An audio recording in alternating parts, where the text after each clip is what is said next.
विधि के अनुसार राम कथा की शुरुआत करने से पहले मंगलाचार, सरस्वती वंदना, गणेश वंदना और गुरु वंदना करते हैं।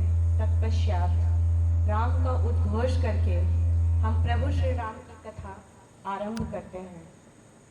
मंगलाचार। मंगल भवन अमंगल हारी, प्रभु सु दशरथ अजिर बिहारी। राम सिया राम जय जय राम। शुक्लांग ब्रह्म विचार सारम, परमा माध्यम जगत व्यापुलिम। वीणा पुस्तक धारिणिम, भैदांग याढांड काड़ापहाम। स्ते स्फटिक मालिकांग, विद्यति पद्मासने संस्थिताम। भगवती बुद्धि प्रदाम शारदाम, वंदे ताम परमेश्वरी। वक्रतुंड महाकाय, सूर्य कोटि समप्रभ। निर्विघ्नं कुरु मे देव, सर्व कार्येषु सर्वदा। श्री गुरु चरण सरोज रज, निजमन मुकुर सुधार। वरनो रघुवर विमल यशु, जो दायक फल चार। मैं सर्वप्रथम सभा में उपस्थित सभी भक्त जनों को प्रणाम करती हूँ और आपसे आग्रह करती हूँ कि प्रभु श्री राम की कथा को श्रद्धा पूर्वक ध्यान लगाकर सुने। ओम राम रामाय नमः अर्थात मैं प्रभु श्री राम को प्रणाम करती हूँ। ओम अर्थात ब्रह्मांड की दिव्य ध्वनि। राम का बीज मंत्र है जिसमें राम की समस्त ऊर्जाएं समाहित है। रामाय अर्थात राम को अर्पित। नमः मतलब प्रणाम करती हूँ। इस मंत्र के जाप करने मात्र से संपूर्ण नकारात्मक शक्तियां दूर हो जाती है और सकारात्मक क्रियाएं सक्रिय हो जाती है। श्री रामचंद्र कृपाल भजु मन, हरन भव भय दारुणम। नव कंज लोचन कंज मुख जस, कंज पद कंजारुणम। कम दर्प अगणित अमिट छवि, नव नील नीरज सुंदरम। पटपीत मानहु गणित रुचि सुचि, नौमि जनक सुतावरम। भजु दीन बंधु दिनेश दानव, दलन दुष्ट निकंदनम। रघुनंद आनंद कंद कौशल, चंद दशरथ नंदनम। शिश मुकुट कुंडल तिलक चारु, उदार अंग विभूषणम। अजान भुज सर चाप धरे, संग्राम जित खर दूषणम। इति बदति तुलसीदास शंकर, शेष मुनि मनरंजनम। मम हृदय कुंज निवास करु, कामादि खल दल गंजनम। कोई शबरी खिलाए तो वो जूठे बेर खा जाए। कोई साथी हो संकट में तो बाली से जो टकराए। कोई आए शरण में तो उसे लंकेश बनवाए। जटायु के बुलाने पर जो बेटा बन के आ जाए। वो जिसके नाम का पत्थर समंदर पार कर जाए। वो जिसके दम से तीनों लोक में संध्या सवेरे हैं। यही वो राम मेरे हैं, यही वो राम तेरे हैं। अवध के राम मेरे हैं, सिया के राम मेरे हैं। बोल दे सियावर रामचंद्र की जय। जय श्री राम। सर्वप्रथम राम कथा को कहने और सुनने वाले तीन प्रमुख वाचक थे और श्रोता थे। एक सुनने वाले भी महान और कहने वाले भी महान। सर्वप्रथम माता पार्वती को शंकर जी ने राम कथा सुनाया। उसके बाद मुनि याज्ञवल्क्य ने भरद्वाज मुनि को राम कथा सुनाई थी और फिर काकभूषुंडी जी ने गरुड़ जी को राम कथा सुनाई, जो विष्णु के वाहन हैं। माता पार्वती जगत के कल्याण के हित शंकर जी से कहती है कि हे प्रभु, आप तो त्रिकालदर्शी हैं, आप बताइए कि संपूर्ण जगत आपकी पूजा करता है, आप किनकी पूजा करते हैं?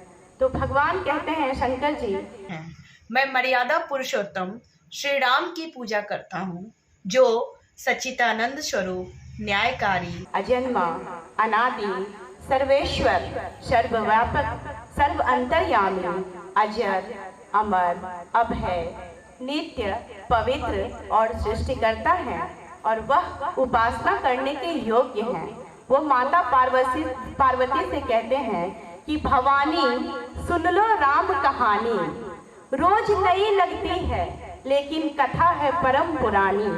वही कहानी जिसको तूने 2 जन्मों में मानी, सत्य सनातन परंपरा का अजर अमर कहानी, जिसको पाकर धन्य हुई ऋषि वाल्मीकि की वाणी, जिसकी गरिमा, जिसकी महिमा को बजरंगी ने जानी। तुलसी तुलसी से पावन हो गए कथा को गाकर, भाग्यबली हैं फिर भी कहते खुद को राम के चाकर। यह कोई कल्पना नहीं है, आगम निगम बखानी, साक्षी है जिसके महिमा के माँ सरयू का पानी। भवानी सुन लो राम कहानी, सुन लो राम कहानी। सर्वप्रथम महर्षि वाल्मीकि ने संस्कृत भाषा, जिसे देव भाषा कहा जाता है, उसमें रामायण महाकाव्य की रचना की, जो 24,000 श्लोकों में संस्कृत में उन्होंने लिखी। संस्कृत भाषा को सब नहीं समझ सकते थे, इसलिए इसे लोकप्रियता तो बहुत हासिल हुई, पर सब लोग इसे पढ़ के समझ न सके। महर्षि वाल्मीकि 24,000 श्लोकों में जो रामायण लिखते हैं संस्कृत भाषा में, उसे एक श्लोक में इस प्रकार लिखते हैं, आदो राम तपोवनादि गमनम हत्वा मृगा कांचनम वैदेही हरणम जटायुमर्णम सुग्रीव संभाषणम बाल निर्दलनम समुद्र तड़नम लंकापुरी दाहनम तत्पश्चात रावण कुंभकर्ण हरणम एतद श्री रामायणम। त्रेता युग की बात है, तमसा मंद गति से बह रही थी। महर्षि वाल्मीकि तमसा नदी के किनारे बैठे हुए हैं। नदी का तट निर्मल और साफ दिखाई दे रहा है, उसमें तैरती हुई मछलियां चांदी की भांति चमक रही है। प्रकृति अपनी सुषमा और छटा बिखेर रही है, जल पर तरंग मालाएं नृत्य करती प्रदर्शित हो रही है। रमणीक दृश्य उत्पन्न हो रहा था। महर्षि फूले नहीं समा रहे थे और प्राकृतिक सुषमा का आनंद ले रहे थे। कहते हैं कि ज्ञान की पराकाष्ठा है प्रेम। महर्षि वाल्मीकि देखते हैं कि नदी किनारे, तमसा नदी के एक किनारे एक क्रौच पक्षी का जोड़ा कल्लोल कर रहा है, प्रेम क्रीड़ा कर रहा है। साथी, नर साथी मादा साथी के चोंच से चोंच मिलाते, कभी गर्दन से गर्दन लपेटते और खूब प्रसन्न थे, वो खेल रहे थे। उन्हें देखकर ये बहुत ही प्रसन्न थे कि अचानक एक शिकारी का तीर आकर नर क्रौच पक्षी को लग गया। वह खून से लहूलुहान हो गया और लथपथ होकर छटपटा कर अपने प्राण को त्याग दिया। उसे इस प्रकार मरता देख मादा क्रौच पक्षी करुण ध्वनि में रोने लगी, क्रंदन करने लगी। वह इस प्रकार से बिलख कर उसे रोता देख महर्षि बर्दाश्त नहीं कर सके और उनके मन से एकाएक अचानक उनके मुख से एक श्लोक प्रस्फुटित हुआ, मां निषाद प्रतिष्ठम त्वं गमः यत् क्रौच मिथुनावसे व काम मोहितम। तो उन्हें आश्चर्य हुआ कि यह श्लोक मेरे मन से अचानक मेरे मुख से क्यों निकला। जब वह अर्थ की ओर ध्यान करते हैं तो उन्हें पता चलता है कि इसका अर्थ होता है कि हे निषाद, हे शिकारी, तू बहुत दिनों तक प्रतिष्ठित न रह सकेगा, क्योंकि तूने नर और मादा क्रौच पक्षी के जोड़े में से नर क्रौच पक्षी को मार दिया और मादा को दुखी कर दिया। वह असहाय होकर बिलख कर रो रही है। इस प्रकार से अर्थ को जानते ही महर्षि को बड़ा दुख हुआ और उन्हें लगा कि मैंने नाहक ही उसे श्राप दे दिया। शिकारी का तो काम है व्याधा का शिकार करना, यह क्या हो गया, मुझसे बड़ी भूल हो गई। वह व्याकुल हो रहे थे। व्याकुल होते होते उन्होंने अपने शिष्य को बुलाया और कहा कि तुम इसके दूसरे अर्थ का पता लगाओ, यह श्लोक अचानक मेरे मुख से क्यों प्रस्फुटित हुआ। तो शिष्य कहता है, जो आज्ञा गुरुदेव।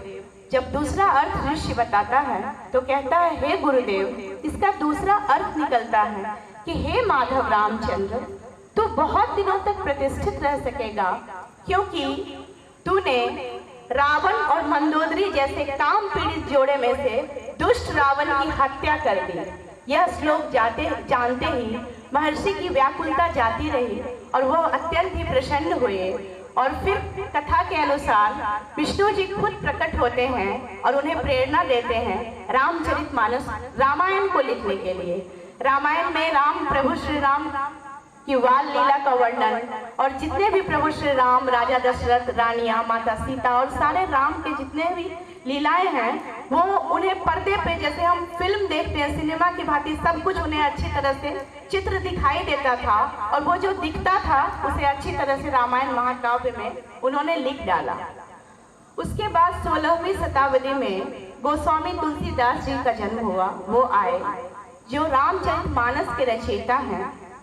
गोस्वामी तुलसीदास जी के बारे में कहा जाता है कि बचपन से ही वो मुल्ला नक्षत्र में पैदा हुए और जन्म से ही शिशु के मुख में 32 दांत मौजूद थे और जन्म लेते ही उनके माता पिता का स्वर्गवास हो गया। स्वर्गवास होने के बाद चुनिया नामक दासी शिशु का लालन पालन करती है। कुछ दिनों के बाद उनका भी देहांत हो जाता है। फिर स्वयं माता पार्वती ब्राह्मणी का रूप धारण करके शिशु को भोजन कराती है और इस प्रकार से गोस्वामी तुलसीदास का लालन पालन हुआ। उन्हें प्रेरणा मिली पत्नी के डांट से। एक बार की बात है कि बरसात की काली अंधेरी रात है और वो सांप को रस्सी समझ के चढ़ गए, घर में अपने पत्नी के कमरे में चले गए और वहां जाकर उनसे मिलने गए तो पत्नी कहती है कि लाज न लागत आपको और आए हो पास, धिक धिक ऐसे प्रेम को कहाँ कहो हे नाथ। हाड़ मांस और चर्म में तामे ऐसी प्रीत होइए यदि भगवान में, तो तर जइहे भवभीत, तर जइहे भवभीत। इस प्रकार की बात को सुनकर तुलसीदास जी अत्यंत ही दुखी हुए और उन्हें प्रेरणा मिली कि मुझे प्रभु श्री राम के शरण में जाना है और वो प्रभु श्री राम के अनन्य भक्त बन गए और जाकर भगवान की पूजा अर्चना करने लगे और प्रभु श्री राम की दर्शन की कामना करने लगे। विनय पत्रिका में तो उन्होंने यहाँ तक लिख दिया है, माता सीता को अर्जी लगा दी है उन्होंने कि तुलसी नाम का एक दास है हे प्रभु इस धरती पर जो आपकी दर्शन चाहता है। और माता सीता से कहते हैं कि हे माते, जब भी आप प्रभु श्री राम प्रसन्न चित्त मुद्रा में बैठे हों तो आप उनसे मेरी एक अर्जी सुना दीजिए। उनसे जाकर कहिए कि गोस्वामी तुलसीदास जी नामक एक भक्त है जो आपकी दर्शन चाहता है। और इस प्रकार से हनुमान जी की मदद से प्रभु श्री राम उन्हें दर्शन दिए। चित्रकूट के घाट पे वे बैठे हुए हैं और प्रभु हनुमान जी तोते के रूप बना लेते हैं और वो पेड़ पे बैठ जाते हैं तोता बनकर और कहते हैं कि चित्रकूट के घाट पर भय संतन की भीड़, तुलसीदास चंदन घिसे तिलक देत रघुवीर। जिस बालक को वो तिलक लगा रहे थे तुलसीदास जी समझ गए कि हो न हो यही प्रभु श्री राम है और प्रभु श्री राम के चरण को स्पर्श करते हैं, प्रणाम करते हैं और उनका दर्शन पाते हैं। और फिर 10,902 छंदों में उन्होंने रामचरितमानस की रचना की है। ये दोहे और चौपाई के रूप में है और यह ग्रंथ इसलिए प्रचलित हुआ कि यह अवधी भाषा में लिखी गई है और जो बोलचाल की भाषा थी और सभी लोग अवधी भाषा को समझ सकते थे और अच्छी तरह से पढ़ सकते थे और प्रभु श्री राम के बारे में जाने और उसे अपने जीवन में अनुकरण कर सकते थे, क्योंकि यह कोई आम पुस्तक नहीं है, यह जीवन जीने की कला लिखी हुई है। इसमें प्रभु श्री राम ने आदर्शों को बताया है तो सभी लोग उसे पढ़े और अत्यंत ही प्रचलित हुई। कहा जाता है कि रामचरितमानस को विरोध भी किया गया क्योंकि देव भाषा संस्कृत थी, तो फिर इसे अवधी भाषा में क्यों लिखा गया है। बड़े बड़े विद्वानों ने जब विरोध किया तो काशी विश्वनाथ मंदिर में जाकर रामचरितमानस को सभी ग्रंथों के नीचे रख दिया गया और जब सुबह पुजारी पट खोलता है मंदिर का तो देखता है कि रामचरितमानस सभी ग्रंथों के ऊपर रखा हुआ है और प्रभु शिव जी स्वयं उस पर हस्ताक्षर करते हैं, सत्यम शिवम सुंदरम, अर्थात सत्य ही शिव है और शिव ही सुंदर है। इस प्रकार से रामचरितमानस को बड़ी ही मान्यता प्राप्त हुई। आइए चलते हैं कथाओं की ओर। कहते हैं कि सबकी परछाई काली होती है, परंतु प्रभु श्री राम की परछाई उजली है, गोरी है। और वो कौन है? जो गौड़ वर्ण उनके भाई लक्ष्मण हैं, वो उनकी उजली परछाई हैं। और आप सब कभी सोचिए कि क्यों प्रभु श्री राम, श्री कृष्ण ये सब श्याम वर्ण क्यों हैं, काले वर्ण के क्यों हैं? ये गोरे भी तो हो सकते थे, इनमें तो सहस्त्र शक्तियां समाहित थी। क्योंकि प्रभु श्री राम श्याम वर्ण में आकर ये बताते हैं कि किसी भी व्यक्ति को रंग के आधार पर भेदभाव न किया जाए। जब हिंदुस्तान से गुजरने वाला कोई भी सनातनी जब कहीं भी जाए तो काला रंग हो या गोरा रंग हो, सबको समान आदर सत्कार किया जाए। बाल्यकाल का वर्णन है कि राम, लक्ष्मण, भरत, शत्रुघ्न सब बड़े छोटे छोटे बच्चे हैं और वो पालने में लेटे हुए हैं। कहते हैं कि पालने में राम वो लखन जी लेटाए गए, लेटते ही करुणा सदन चुप हो गए। किंतु लक्ष्मण कुछ ऐसा रोए, जिन्हें रोते देख धरती गगन चुप हो गए। वैद्य राज आए, कोई रोग न बता सके, तो ज्योतिषी भी करके जतन चुप हो गए। गुरुदेव आए, लखन को गोद में उठाया, प्रभु राम के शरण में लेटाया, तो लखन चुप हो गए। इतना प्रेम था, इतना स्नेह था सब भाइयों के बीच में। विश्वामित्र मुनि दशरथ जी के पास पहुंचते हैं और कहते हैं कि मैं तुम्हारा पुत्र श्री राम को लेने आया हूँ जगत कल्याण के हित। तो दशरथ जी कहते हैं कि मेरे ही पुत्र अभी बहुत छोटे हैं, अभी तो बच्चे हैं ये, आप इन्हें लेने क्यों आए हैं? आप चाहिए तो मेरी चतुरंगिनी सेना लेकर चले जाइए, मुझे लेकर चले जाइए, मैं आपके साथ युद्ध करूंगा। और हे मुनिवर, आप तो अत्यंत तपस्वी हैं, तेजस्वी हैं, ओजस्वी हैं, आप कमंडल से एक बूंद जल अगर छीट दीजिए तो राक्षसों का संहार हो जाएगा, फिर मेरे पुत्र ही क्यों जाएंगे? विश्वामित्र मुनि कहते हैं कि हे राजन, मैं सन्यासी हूँ, मुझे क्रोध वर्जित है, फिर भी मैं तुमसे कहता हूँ कि सुनो। यौवनम धन संपत्ति प्रभुत्वम अविवेकता एकम अपि अनर्थाय किम यत्र चतुष्टयम। अर्थात यौवन अर्थात जवानी, हम कितने ताकतवर होते हैं जब जवान होते हैं। धन जो हम मेहनत करके कमाते हैं, संपत्ति पितरों से जो अर्जित करते हैं, माता पिता से, पितर से जो मिलता है हमें संपत्ति, और प्रभुत्व कि किसी कार्य को मैं ही कर सकता हूँ। तो विश्वामित्र जी कहते हैं मुनि कि इन चारों में से कोई एक गुण भी किसी व्यक्ति के अंदर आ जाए तो वह अहंकारी हो जाता है और वह मदमस्त हो जाता है, पागल हो जाता है, वह अहंकार से चूर हो जाता है। और ये चारों गुण इनमें हैं और फिर भी ये कितने विनम्र हैं।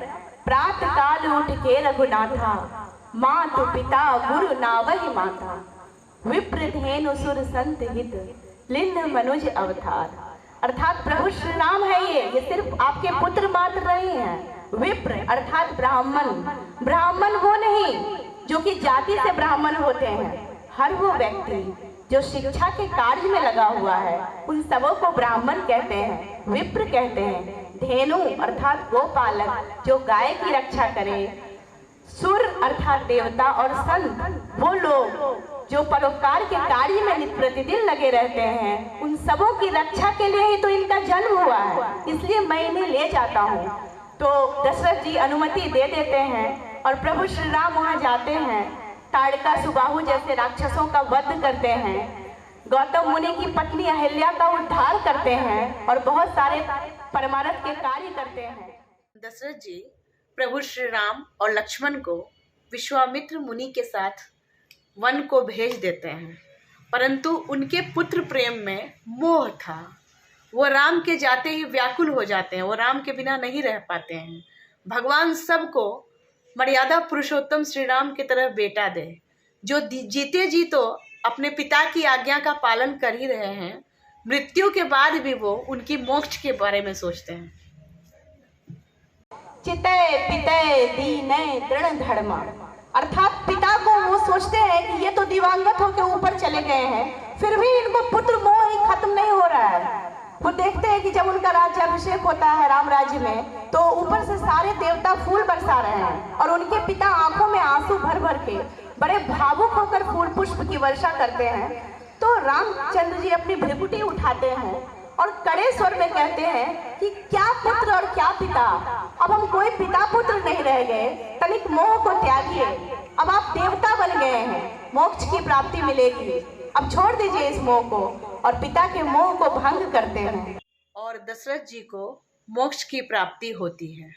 जब हमारे भारत पर मुगलों का शासन था तो औरंगजेब ने अपने पिता शाहजहां को कैद कर रखा था और उसे ठीक से पानी भी पीने नहीं देता था। उसे टूटे हुए मटकी में पानी देता था जिससे कि उसकी प्यास नहीं बुझी। तो उसने अपने पुत्र से कहा कि तू मुझे मटकी भर के पानी दे, इस तरह से तो मैं प्यासा तड़प तड़प कर मर जाऊंगा, ऐसे मुझसे इस तरह ना करो। तो इस प्रकार वो अपनी पुत्री जहांआरा को बुलाता है और उसके द्वारा एक संदेश भेजता है। तो जहांआरा जाती है औरंगजेब के पास संदेश लेकर। तो औरंगजेब कहता है कि मैंने तुझे जीवित छोड़ दिया है, यही बहुत है, जितना पानी मिल रहा है उतना में गुजारा कर ले। तो शाहजहां शायर होता है, वह फारसी में एक शेर लिखता है कि ए फिसर तो अजीब मुसलमानी, पपीतरे आप जिंदा तरपानी, अर्थात तू कैसा मुसलमान है, हिंदुस्तान पर तो राज तो कर रहा है पर तू हिंदुस्तान की परंपरा को नहीं समझ पाया। यहाँ मरे हुए दिवंगत पिता और पितरों को ये हिंदुस्तानी भारतीय जो हैं महीनों पानी पिलाते हैं और तू अपने जीवित पिता को जल के लिए, पानी के लिए तड़पा तड़पा के मार रहा है। तो कहते हैं कि अगर किसी देश की संविधान को आप पढ़ते हैं, उसका ज्ञान रखते हैं, तो आप किसी देश के मानचित्र, उसके शरीर का चित्रांकन कर सकते हैं, निर्माण कर सकते हैं, परंतु उसमें अगर आत्मा भरनी हो तो प्रवचन सुनिए, राम की कथा सुनिए, देववाणी सुनिए, रामायण पढ़िए, महाभारत पढ़िए, गीता पढ़िए, वेद को पढ़िए और जानिए कि हमारी संस्कृति क्या कहती है, हम सर्वश्रेष्ठ हैं और जगत गुरु हैं। इधर दशरथ जी तो कह देते हैं, प्रभु श्री राम को जंगल चले जाने के लिए वनवास देते हैं। गोस्वामी जी लिखते हैं, तापस वेश विशेष उदासी, 14 बरस राम वनवासी। 14 वर्ष राम को वनवास हो जाता है, परंतु वो जब चले जाते हैं उनके पुत्र, तो दशरथ जी तड़प तड़प कर उनके वियोग में अपना प्राण दे देते हैं। राम राम कह राम राम, राम राम कह राम, भूप गयो सुर धाम। 7 बार राम राम करके दशरथ जी अपना प्राण त्याग देते हैं। प्रभु श्री राम को वनवास हो जाता है, पर उनके चेहरे पर कोई शिकायत नहीं होती है। वो प्रसन्न चित्त मुद्रा होकर जाकर माता कौशल्या से मिलते हैं, आशीर्वाद लेने जाते हैं। और गोस्वामी जी लिखते हैं कि प्रभु श्री राम माता कौशल्या के पास जाते हैं और कहते हैं कि पिता दिन मोहि कानन राजू, जह सब भांति मोड़ बड़ काजू, आयस दिन मुदित मन माता, जही मुद मंगल कानन जाता। अर्थात पिता ने मुझे जंगल का राजा बना दिया। वो कोई शिकायत नहीं करते हैं। अब आजकल के बच्चे को देखिए, IIT कंप्लीट नहीं हुआ, मेडिकल कंप्लीट नहीं हुआ, बच्चे डिप्रेशन में आ जाते हैं, घर में शोक का माहौल हो जाता है, कहते हैं कि क्या हुआ, सेटल नहीं हो पाए, बच्चे बहुत दुखी हैं, हम सब दुखी हैं। परंतु भगवान श्री राम तनिक भी दुखी नहीं होते हैं। जब उन्हें वनवास मिलता है तो वो खुशी खुशी जाकर माता से आज्ञा लेते हैं, आशीर्वाद लेते हैं। आप सभी जानते होंगे कि वो भगवान श्री राम मृगेंद्र हैं, वो मृगाओं के राजा हैं। कहीं किसी ने सुना है कि जंगल में शेरों का होता है राज सिंहासन? उन्होंने तो बस इतना कहा कि मुझे आशीर्वाद दीजिए माता कि मैं वन को जाऊं और वहां जाकर मैं बड़े बड़े परमार्थ के कार्य कर सकूं, लोगों की, जगत की भलाई कर सकूं। माता कौशल्या पूर्व दिशा के समान है और भगवान श्री राम सूर्य के समान है और सूरज का उदय पूर्व दिशा से होता है। माता कौशल्या के बारे में कहा जाता है कि बंदहु कौशल्या दिशि प्राची, कीरत जासु सकल जग माछी। अर्थात पूर्व दिशा के समान वह कौशल्या माता है, वही राम की माँ हो सकती है जो पूर्व दिशा के समान दैदीप्यमान हो। वह माता है और वह उनकी कीर्ति संपूर्ण संसार में, सकल जगत में विद्यमान है। और वह माता राम को कहती है कि पुत्र, तू जंगल जाता है, वन को जाता है तो जाओ, तू जिस धर्म की रक्षा करता है वही तेरी रक्षा करेगा। धर्मो रक्षति रक्षता, अर्थात जो धर्म की रक्षा करता है, धर्म उसकी रक्षा करता है।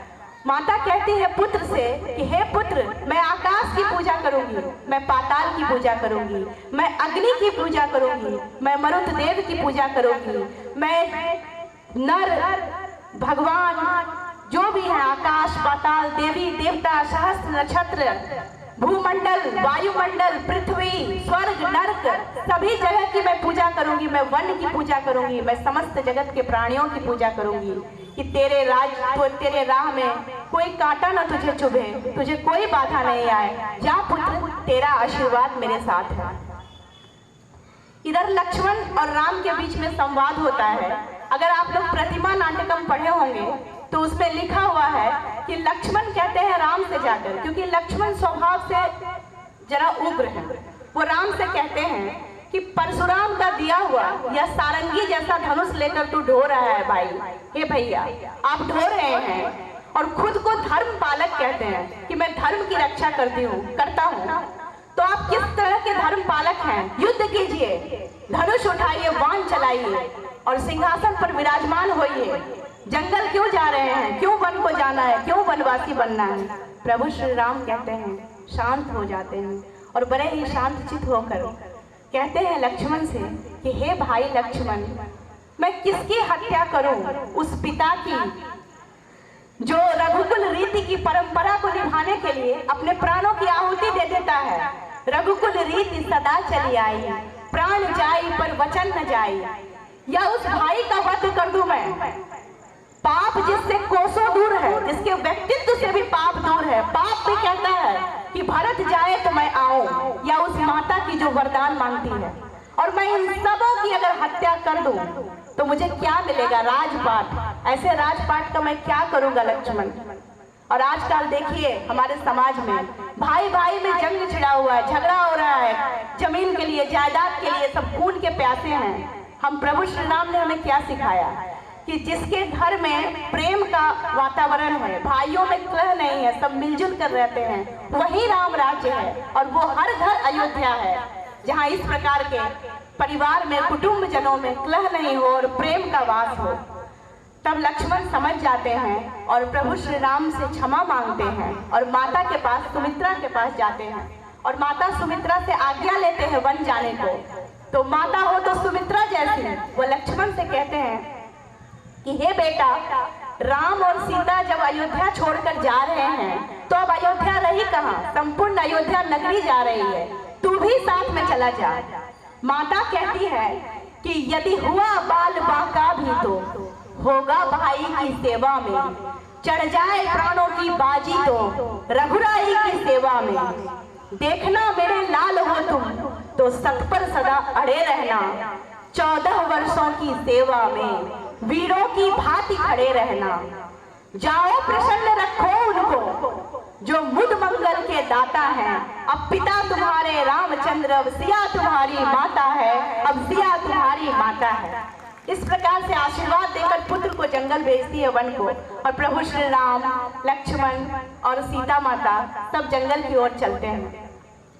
इंगुदी के वृक्ष के नीचे बैठकर वो वल्कल वस्त्र पहनते हैं और जटाजूट बनाते हैं।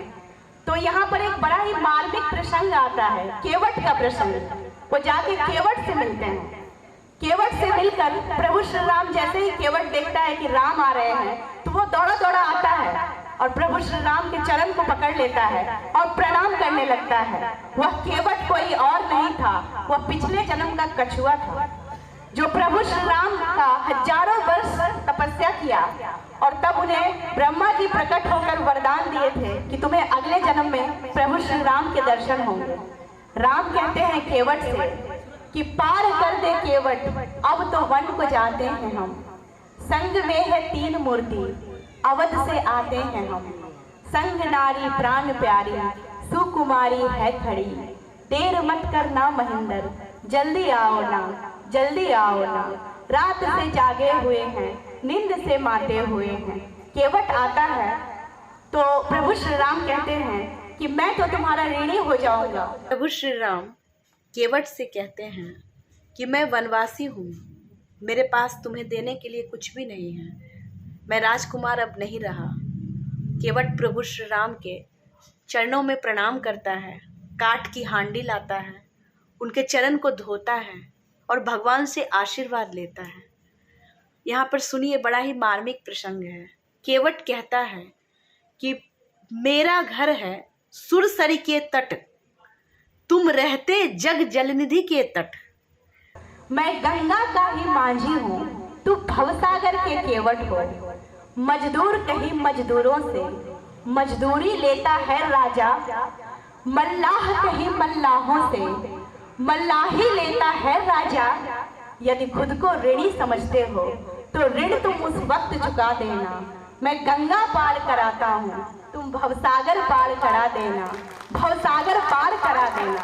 धन्य है ऐसा केवट जो प्रभु श्री राम से कहता है कि हम दोनों पेशे से एक ही तो हैं। आज मैं गंगा पार करा देता हूँ, कल तुम मेरा उद्धार करके भवसागर पार करा देना। और ये केवट कोई और नहीं है। जब अगले जन्म में प्रभु श्री राम कृष्णा अवतार में आते हैं तो केवट सुदामा बनकर आता है। मित्र सुदामा दान लिए चलत सदन रघुराय, आप न पहुँचे गे ललो संपत्ति पहुँची जाए।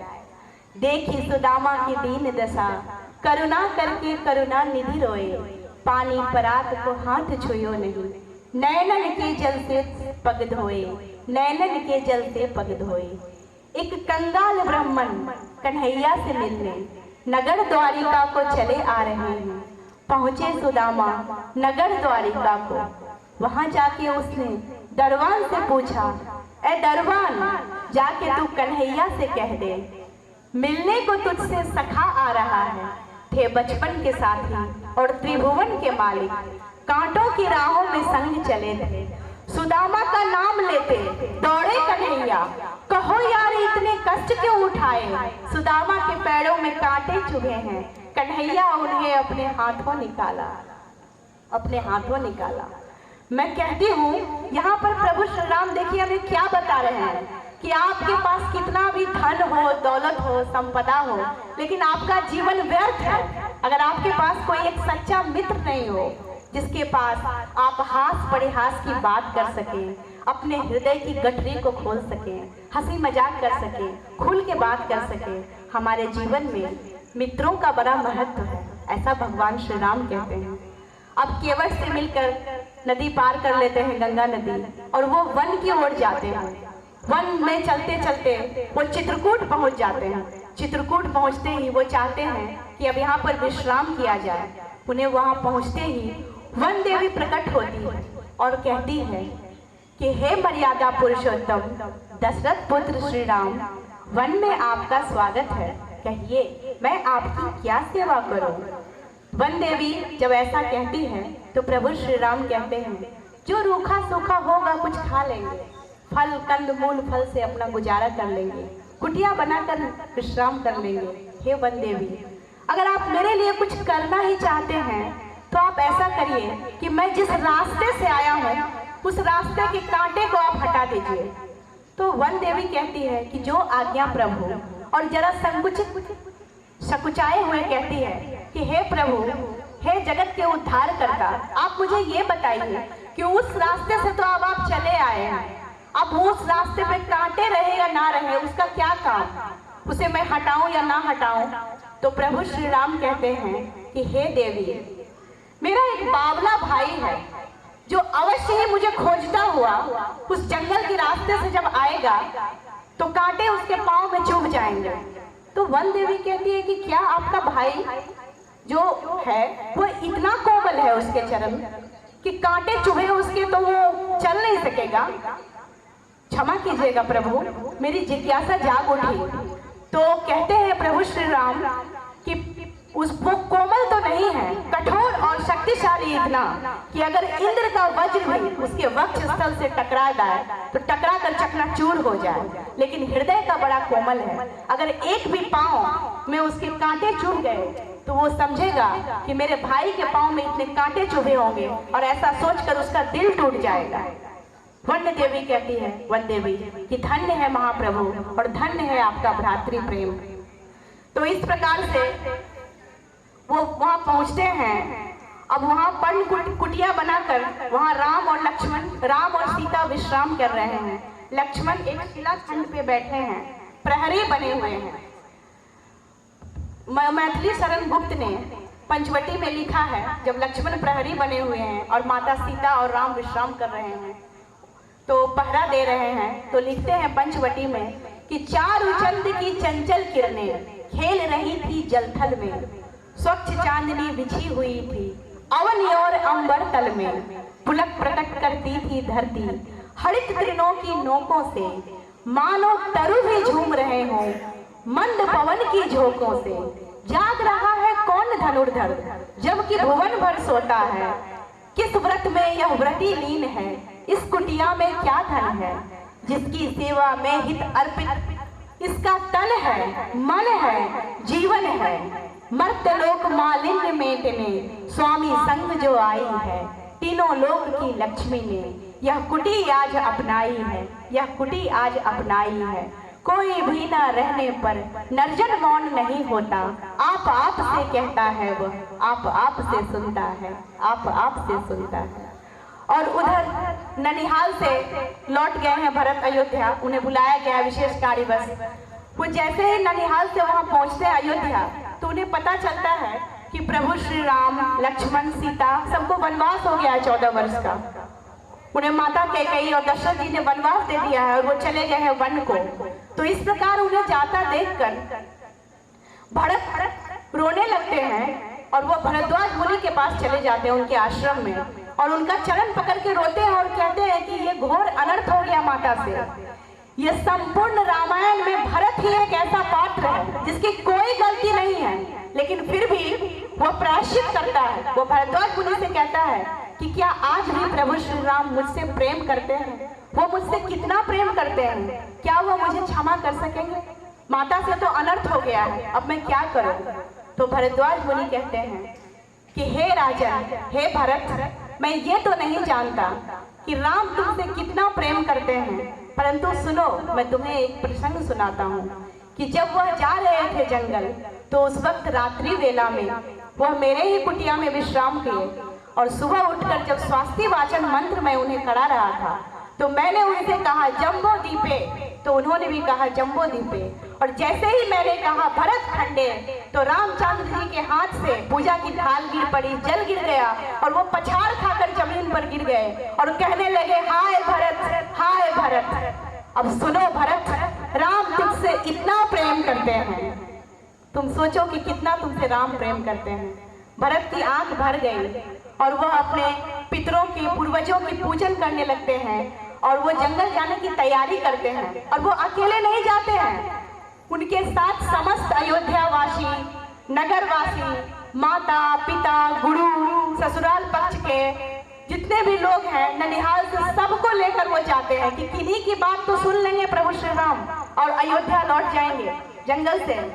और वो पितर की पूजा करते हैं, उनके पूर्वज थे पृथु, जिनके नाम पे ये पृथ्वी है, अज, रघु, दिलीप, मानधाता, हरिश्चंद्र, भागीरथ, जिनकी इच्छा शक्ति इतनी मजबूत थी कि वह हजारों वर्ष तक तपस्या कर देव नदी गंगा को धरती पर ले आए पृथ्वी पर, और उनके ही नाम पर गंगा नदी का नाम भागीरथी पड़ा। रामचंद्र जी इक्ष्वाकु वंश के हैं।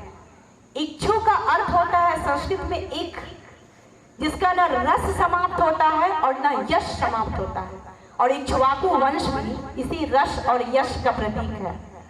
तो जब पूजा करते करते वो देखते हैं, वो चले जाते हैं तो देखते हैं कि राजा दशरथ की मूर्ति लगी हुई है। दशरथ को देखकर वो रोने लगते हैं, कहते हैं यह कब हुआ, पिता कब दिवंगत हो गए? अभी तक भरत को नहीं पता है कि पिताजी स्वर्गवास ले लिए। तो उस तरह से उन्हें देखकर वो रोने लगते हैं। तो कहते हैं कि जैसे ही राम, सीता, लक्ष्मण सब वनवास चले गए, तो वह शोकाकुल होकर अपने प्राण को त्याग दिए। रोते रोते भरत वहां से चलते हैं। गोस्वामी जी लिखते हैं, कोमल चरण चलत बिनु पनहि, भई मृदु भूमि सकुच मन मनहि। अर्थात उनके चरण कोमल हैं और वो चप्पल नहीं, कुछ भी नहीं पहने और नंगे पांव जा रहे हैं भाई से मिलने के लिए। और जब वहां पहुंचते हैं तो राम को देखते ही वो उनके आंख में आंसू भर जाते हैं, वह प्रेम से गदगद हो जाते हैं। प्रसंग है, कितना मार्मिक प्रसंग है। नंगे थे पांव बावले के, कीचड़ मिट्टी में लिसे हुए, कुछ कुछ बह रहा था रक्त भी, कंकड़ भी थे कुछ चुभे हुए। वह व्याकुलता थी मिलने की, वह व्याकुलता थी बढ़ने की। धनु कहीं कहीं पर तीर गिरा, महिपर तड़कस के साथ वही मुनियों वाला चीड़ गिरा, मुनियों वाला चीड़ गिरा। बावला चाहता है प्रभु को शीश झुकाना, प्रभु चाहते हैं बावले को छाती से लगाना। आखिर कर रघुवर की जीत हुई, हाथों में उठा लिया उसको, वह चरण छुए इसके पहले छाती से लगा लिया उसको। जब हृदय हृदय का हुआ मिलन तो दूर विरह का ताप हुआ। सबने देखा चित्रकूट में ऐसा भरत मिलाप हुआ, ऐसा भरत मिलाप हुआ। दोनों भाई गले लगकर छाती से लगाकर एक दूसरे को रोने लगते हैं और भाव विभोर हो जाते हैं। और संपूर्ण अयोध्या वासी बैठी रहती है और हाथ जोड़े खड़ी है। मैं कहती हूँ कि यही रात अंतिम, यही रात भारी। वह रात्रि उतनी महत्वपूर्ण नहीं थी जब सीता चोरी हुई थी, क्योंकि सीता का रावण बाल बांका नहीं कर सकता था। जब लक्ष्मण को शक्तिवान लगा था तब भी वह रात्रि उतनी महत्वपूर्ण नहीं थी कि वह खुद प्रभु श्री राम के शरण में थे। परंतु यह एक रात जो संपूर्ण रामायण का इतिहास को पलट सकता था। अगर वो अयोध्या वापस लौट जाते तो राक्षसों का संहार नहीं होता, संपूर्ण जगत का कल्याण नहीं होता, प्रभु श्री राम बड़े बड़े परमारथ के कार्य नहीं कर पाते। क्योंकि राम अगर वन गए तो बन गए, और इस देश को राजा राम और वनवासी राम, दोनों राम की जरूरत है। उस रात प्रभु श्री राम दो कार्य करते हैं। पहले तो एक कार्य कि भरत को लोकतंत्र का मंत्र देते हैं, और दूसरा माता को माफी का मंत्र देते हैं। माता कैकेयी को माफ करते हैं। संपूर्ण सभा नगरवासी बैठी हुई है, चांदनी रात है वो। तदनंतर बैठी सभा उठज के आगे, नीले वितान के तले दीप बहु जागे। टकटकी लगाए नयन शुरों के थे वे, परिणाम उत्सुक उन भयातुरों के थे वे। वह चंद्रलोक था कहाँ चांदनी ऐसी, बोले प्रभु गंभीर गिरा गूढ़ नदी जैसी। हे भद्र भरत अब कहो अभिषित अपना, सब सजग हो गए भंग हुआ जो सपना। तो भरत कहते हैं हे आर्य, रहा क्या भरत अभिषित अब भी, मिल गया अकंटक राज्य उसे जब तब भी। पाया तुमने तरुतले अरण्य बसेरा, रह गया अभिषित शेष कदपि क्या मेरा। हे भैया राम अभी कुछ बाकी है मेरी इच्छा, पिताजी दिवंगत हो गए मेरे कारण। जिस शीर्ष पे सिंहासन का मुकुट होना चाहिए राज सिंहासन का, उस पे जटाजूट बनी हुई है मेरे कारण। माता सीता तपस्विनी वेश में है मेरे कारण, लक्ष्मण तपस्वी बने, संपूर्ण प्रजावासी नगरवासी माता सब रो रहे हैं, इतना कुछ अनर्थ हो गया मेरे कारण। और आप कहते हैं कि मेरी अब क्या इच्छा है, हे प्रभु चलिए। तो भगवान नहीं मानते हैं। तब भरत कहते हैं कि आप अपनी चरण पादुका दे दीजिए, मैं उसे ही राज सिंहासन पर रखकर राज चलाऊंगा। तो प्रभु श्री राम चरण पादुका देते हैं। और उसके बाद कहते हैं गोस्वामी जी, प्रथम राम भेटी कैकेयी, सर्वप्रथम रामचंद्र जी जाके माता कैकेयी से मिलते हैं। यहाँ प्रभु श्री राम शिक्षा देते हैं कि अगर जीवन में कभी माता पिता से भी भूल चूक हो जाए तो हम संतानों को उन्हें माफ कर देना चाहिए, क्योंकि वो जन्मदाता है हमारे। तो माता को लोकापवाद न लग जाए, कलंक न लग जाए, इसलिए वो माता कैकेयी के पास सबसे पहले जाते हैं, उनके चरण छूते हैं और उनको कहते हैं कि मैं आपसे क्रुद्ध नहीं हूँ, मैंने आपको माफ किया। तो माता कहती है राम से, कहते आते थे अभी सभी कर देही, पुत्र कुपुत्र होत तो होत, न सुनी कुमाता माता, पर आज हाय विरुद्ध विधाता, पुत्र पुत्र ही हुई कुमाता माता। युगों युगों तक चले कठोर कहानी, रघुकुल में थी एक अभागिन रानी। थूके मुझ पर त्रिलोक भले ही थूके, सारा जग जो कहे कह सके क्यों चूके। पर हे राम एक बात मांगती हूँ, एक वरदान मांगती हूँ मैं आज तेरे दरबार में, छीने न किंतु भरत का मात्र मात्र पद मुझसे। हे राम दुहाई करूं और क्या तुझसे, करूं और क्या तुझसे। अपने ही एक पुत्र से, पुत्र को मांग रही अपने ही पुत्र को और कहती है कि मुझे राजपाट, सिंहासन, धन, वैभव, ऐश्वर्य कुछ नहीं चाहिए राम, बस मैं भरत की माता बनी रहूं, तू इतना मुझे वरदान दे दे। प्रभु श्री राम विनम्र होकर कहते हैं कि हे माता, मैं आपसे क्रुद्ध नहीं हूं, मैं आपको क्षमा करती हूँ। तू वही कैकेयी मेरी, मैं वही राम, मैंने कब तुमसे कोई शिकायत की है? तो माता कहती है कि उठ कुहुकनी, तेरा कुहुक उठ जागा, निज मंझली माँ का स्वप्न देख उठ भागा। कहते आते थे, माता कहती है कि जब तुम छोटे थे बेटा, तो माता कौशल्या मेरा दरवाजा खटखटाती थी और कहती थी, ऐ कुहुकनी उठ, तेरा कुहुक राम उठ जागा, निज मंझली माँ का स्वप्न देख उठ भागा। तो मैं तुझे गोद में लेकर थपकियां लगाती थी और तुझे नींद से सुलाती थी। तो भगवान श्री राम कहते हैं कि हे अम्ब, तुम्हारा राम जानता है कब सब, किस कारण वह खेद मानता है कब। मैं वही राम, तू वही कैकेयी मेरी, 100 बार धन्य वह एक लाल की माई, जिस जननी ने है जना भरत संभाई। पागल सी प्रभु के साथ सभा से चिल्लाई, 100 बार धन्य वह एक लाल की माई, 100 बार धन्य वह एक लाल की माई। इधर सीता माता देखती है कि लक्ष्मण तो स्वभाव से अत्यंत संकुचित है और उर्मिला भी कुछ कह न सकेगी। बड़ी माँ बहन को कहते हैं माता के समान, वो छोटे बहनों के दुख दर्द को समझती है जरा। तो वो सोची कि लक्ष्मण और उर्मिला तो मिलेंगे नहीं, तो माता सीता कहती है, हे लक्ष्मण, तुम कुटिया में जाओ और पुष्प की टोकरी लेकर आओ, मुझे पूजा के लिए फूलों की माला बनानी है। तो लक्ष्मण चले जाते हैं माता सीता की बात को सुनकर कुटिया में। वहां देखते हैं उर्मिला बैठी हुई है। उर्मिला को हम कहते हैं मुदिता। वो अत्यंत ही प्रसन्न चित्त रहती है, वो बेटी के समान है, वो कभी किसी तरह के दुख में नहीं रहती है, वो हमेशा मुस्कुराते रहती है।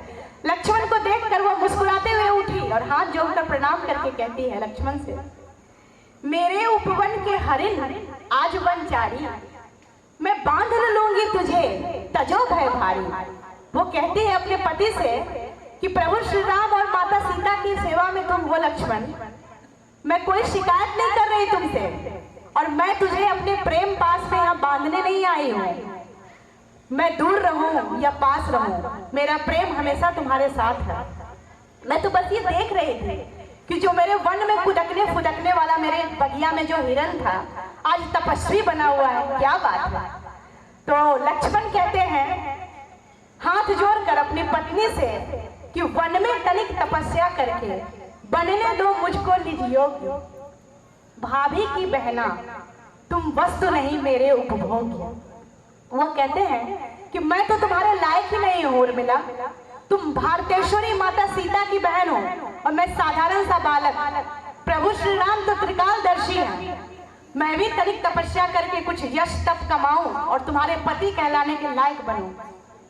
और फिर लक्ष्मण अपनी पत्नी को प्रणाम करते हैं, क्षमा मांगते हैं, और दोनों फिर भरत और सभी लोग चले जाते हैं अयोध्या, और वहां जाकर वो राज सिंहासन पे रख देते हैं चरण पादुका को और राजकाज उधर संभालते हैं। इधर प्रभु श्री राम जंगल में रहते हैं। इतना ही में प्रसंग आता है कि सीता को रावण हर कर ले जाता है। प्रभु श्री राम जो त्रिकालदर्शी हैं और वो ये लीला रच रहे हैं, वो नर लीला, और क्या कहते हैं, इसमें क्या संदेश देते हैं कि पति पत्नी के बीच एक समय के बाद प्रेम से ज्यादा साथ महत्वपूर्ण हो जाता है। बस उसका साथ होना चाहिए। एक तुम्हारा होना क्या से क्या कर देता है, बेजुबान छत को घर कर देता है। प्रभु श्री राम कहते हैं कि लक्ष्मण से कि घन घमंड नव गर्जन घोड़ा, प्रियाहीन डरपत मन मोरा। अर्थात हे लक्ष्मण, मुझे डर लग रहा है कि काली अंधेरी रात, बिजली कड़क रही है, ऐसे घड़ी में सीता कहाँ होगी, कहाँ चली गई। हे खग हे मृग सुंदर वैनी, तुम देखी सीता मृग नैनी। वो मृगा से, खग से, पशु पक्षी से सीता का पता पूछते हैं। वो भगवान जिनके एकमात्र भ्रिकुटी के टेढ़ा करने से संपूर्ण सृष्टि उलट पलट सकती थी, लेकिन वो भगवान बिलक बिलक कर बच्चों की भांति रो रहे हैं पत्नी के वियोग में। तो ये बताते हैं कि पत्नी का हमारे देश में कितना महत्व है। एक शादीशुदा जीवन में। उसके बाद जब वो आगे बढ़ते हैं तो वो देखते हैं गिद्धराज जटायु से उनकी मुलाकात होती है। देखते हैं कि जटायु का खून से लथपथ शरीर जमीन पर पड़ा हुआ है और वो हे राम करके करा रहे हैं। गिद्धराज जटायु का दाह संस्कार करते हैं, वो उन्हें मुक्त करते हैं। और तब जटायु मरते वक्त कहते हैं कि क्या मैं स्वर्ग जाकर तुम्हारे दिवंगत पिता से कहूं कि माता सीता चोरी हो गई है, सीता की चोरी चुरा कर ले गया रावण। तो प्रभु श्री राम पुरुषार्थी भी हैं, वो क्या कहते हैं कि मैं यदि राम तो कुल सहित कहे ही दशानन जाए, कि रावण स्वयं वहां जाएगा और मेरे पिता से माफी मांगेगा अपने खानदान के साथ, और वहां जाकर कहेगा कि मुझसे घोर अनर्थ हो गया है कि मैं सीता का हरण कर लिया। इसके बाद जब वो आगे जंगल में बढ़ते हैं तो उनकी मुलाकात होती है शबरी से। शबरी एक भीलनी थी। शबरी का प्रसंग भी बड़ा ही मार्मिक है। वह छोटी सी बच्ची 16 वर्ष की गुदक फुदक रही है। कल उसका ब्याह होने वाला है। उमगी उमगी फिरत है आज हमारो ब्याह। सबसे कह रही है नगर डगर में कि मेरा ब्याह होने वाला है, मेरा ब्याह होने वाला है, कल मेरी शादी होने वाली है। शबरी अपने पिता से कहती है कि काका, वो देखती है कि एक घर में एक कमरे के अंदर भेड़ बकरियां सहमी हुई सी बांधी जा रही हैं। तो कहती है कि काका ये भेड़ बकरियां क्यों बांधी जा रही हैं? तो शबरी के पिता कहते हैं कि कल तेरा ब्याह है, उसमें ये जब वन में महोत्सव होगा तो ये काटी जाएंगी और भोग लगाया जाएगा इसका। तो शबरी कहती है कि अगर मेरा ब्याह ना हुआ कल तो ये नहीं कटेंगी। तो पिता कहते हैं कि अगर कल न कटी तो फिर कोई वन महोत्सव में कट जाएगी। शबरी रात भर बैठकर, वो प्रभु श्री राम के अनन्य भक्त थे, वो रात भर बैठकर सोच रही थी कि मेरे ब्याह के कारण ये भेड़ बकरियां कटी जाएगी तो मुझे हत्या लगेगा। तो वो इस दुख को बर्दाश्त न कर सकी और वो जंगल में आधी रात को भाग गई। भागते भागते रात्रि के जब 2 बजते हैं तो वहां पहुंच जाती है और मतंग ऋषि के आश्रम में। वहां देखते हैं कि जब 3 बजे हैं तो मतंग ऋषि उठते हैं और ब्रह्म वेला में, ब्रह्म मुहूर्त में वह जाते हैं स्नान को। तो मतंग ऋषि के आश्रम में जाकर वह आश्रम को, कुटिया को साफ करती है, पूजा का पुष्प लाके वहां पूजा के पुष्प रखती है और 50 वर्षों तक ऋषि की सेवा करती रही शबरी। और जब ऋषि दिवंगत होने को आए तो शबरी मतंग ऋषि के पास पहुंच जाती है और कहती है कि हे ऋषिवर, ये तपस्वी सन्यासी तो सब सन्यास में है, पूजा पाठ करके प्रभु श्री राम के दर्शन पा लेंगे। मैं अधम भीलनी हूँ, मुझे कैसे राम मिलेंगे? तो कहते हैं मतंग ऋषि कि बेटी, मैं तुम्हें आशीर्वाद देता हूँ कि इन ऋषियों मुनियों को प्रभु श्री राम मिले न मिले, परंतु तुझे प्रभु श्री राम तुम्हारे यहाँ आकर मिलेंगे। तुम अपनी कुटिया में ही राम का इंतजार करना, तुम उनका राह देखना। और शबरी उनका राह देखती है और प्रभु श्री राम आते हैं। बड़ा ही मार्मिक प्रसंग है कि शबरी बैठी हुई है कुटिया में, बाट जो रही है। पथरीली गीली आंखों में भावों की सरयू लहराई, पथरीली गीली आंखों में भावों की सरयू लहराई। जब शबरी के पर्ण कुटीर में अवधि में बोले रघुराई, हमका भूख लगी है माई, हमका भूख लगी है माई, हमका भूख लगी है माई। छोटा सा पलास का दोना, दोने में अधखाए फल है, खाने और खिलाने वाले दोनों के ही नैन सजल हैं। एक भीलनी के बेरों से भाव विभोर हुई ठकुराई, हमका भूख लगी है माई, हमका भूख लगी है माई। माता भीलनी शबरी इस देश का, इस राष्ट्र का निर्माण क्षत्रिय राजा राम और भीलनी माता शबरी ने मिलकर किया है। उन्होंने इस रूप में बताया है कि माता कौशल्या के भोजन में जो रस था, वही रस शबरी के जूठे बेरों में प्रभु श्री राम को आता है। और वो शबरी को प्रणाम करते हैं और उनसे पूछते भी हैं कि सीता चोरी हो गई है, मैं कहाँ जाऊं माते?